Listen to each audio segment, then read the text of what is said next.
Hello, Mustafa di sini.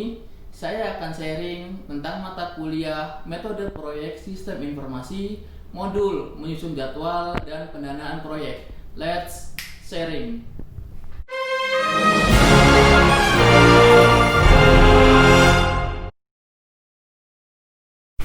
Yang pertama, saya akan memperkenalkan diri saya dulu. Nama saya Mustafa Abdul Hakim dari Sistem Informasi Fakultas Ilmu Komputer Universitas Mercu Buana. Saya di sini akan sharing tentang mata kuliah metode proyek sistem informasi, modul menyusun jadwal dan pendanaan proyek.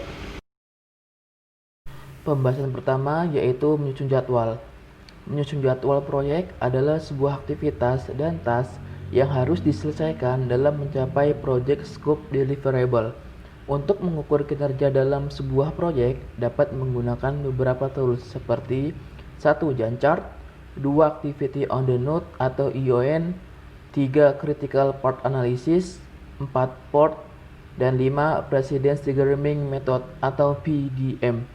Di sini saya akan menjelaskan satu tools yang biasanya saya gunakan yaitu Gantt chart yang saya buat dari Microsoft Excel. Gantt chart adalah sebuah representasi visual yang membandingkan aktivitas rencana proyek dengan perkembangan aktual setiap waktu atau per tanggal. Gantt chart berguna untuk melacak atau memonitoring perkembangan proyek. Tugas yang telah selesai bila dilakukan dengan mengisi bar, dan seseorang bisa mendapatkan gambaran akurat di mana proyek sedang berjalan dengan status yang diberikan atau tanggal laporan. Saya akan memberikan contoh Gantt chart tersebut. Nah, saya akan menjelaskan sedikit tentang Gantt chart. Hal-hal yang harus diperhatikan di dalam Gantt chart yaitu adanya project title, project manager, company name atau customer, lalu tanggal pembuatan. Dan dalam pembuatan Gantt chart ada beberapa kolom yang harus kita buat seperti WBS number, task title yaitu yang akan kita buat, task owner yaitu penanggung jawab siapa yang akan membuat dari task title-nya, start date yaitu tanggal pembuatannya, due date tanggal selesainya, durasi pembuatan dari task title tersebut, dan berapa persen dalam pembuatan itu. Dan ada juga waktu durasi pembuatan, adanya bulan dan kolom per tanggalnya. Sekarang kita masuk ke pembahasan yang kedua. Resource digunakan pada proyek akan memerlukan biaya, dan biaya yang digunakan tugas atau aktivitas harus disertakan pada anggaran proyek. Jika biaya tidak dihitung, manajer proyek dan organisasinya tidak akan mengetahui biaya sebenarnya pada proyek. Pada pendanaan proyek ada dua pembahasan, yaitu 1. Estimasi dana, dan 2. Biaya lain, yang akan saya jelaskan pada slide selanjutnya. Yang pertama, kita masuk ke estimasi dana. Estimasi biaya proyek memiliki beberapa langkah diantaranya. 1. Menetapkan resource yang dibutuhkan untuk menjalankan proyek. 2. Menentukan jumlah resource yang diperlukan.